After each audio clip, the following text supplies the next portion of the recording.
وفاقی وزیر جان کمال خطاب کر رہے ہیں، براہ راست لیے چلتے ہیں۔ اپنی تقاریر کے ساتھ نہیں کرنا، کیونکہ اچھی تقریر کر کے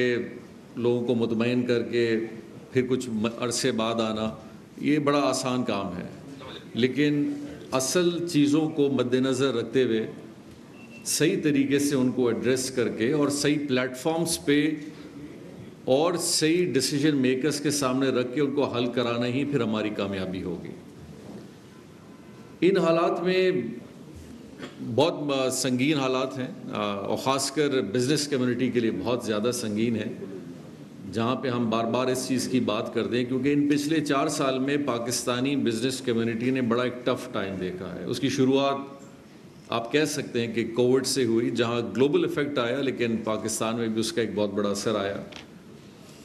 پھر تقریباً پچھلے 2-3 سال سے ملکی حالات بھی کچھ ایسے تھے، اور اس بات سے کی کوئی بات نہیں ہے کہ کچھ سیاسی حالات ایسے بنے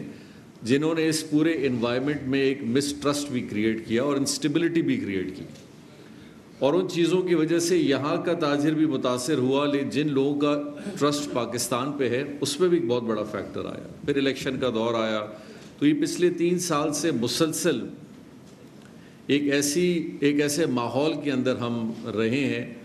جہاں لوگ ہمیشہ شش و پنج کا شکار رہے ہیں کہ چیزیں کس طرف جا رہی ہیں، اور ایسا ماحول بھی ہم نے دیکھا جہاں لوگ یہ بھی فورسی کر رہے تھے کہ شاید پاکستان ڈیفالٹ کرے گا، اور واقعی اس طرف نشاندہیاں ایسی چل رہی تھی جہاں لوگ ایل سی بھی نہیں کھول سکتے تھے۔ بہت ساری چیزوں پہ ہم نے امپورٹ اسی لیے بین کر دیا تھا کہ شاید ہمارے پاس ری پیمنٹ سٹرکچر ہی ایسا نہیں تھا، ملکی ذخائر ایسے نہیں تھے، لیکن الحمدللہ وہ بھی ایک فیز تھا، وہاں سے بھی نکلے، اور آج جس صورت میں چیزیں آگے کی طرف جا رہی ہیں آئیڈیل نہیں ہیں، لیکن کوشش ضرور ہے کہ اس کو کسی اس سمت کی طرف لے جائیں اور ان چیزوں کا حل کرائیں جو کہ پاکستان کے اپنے لیے بہت ضروری ہے،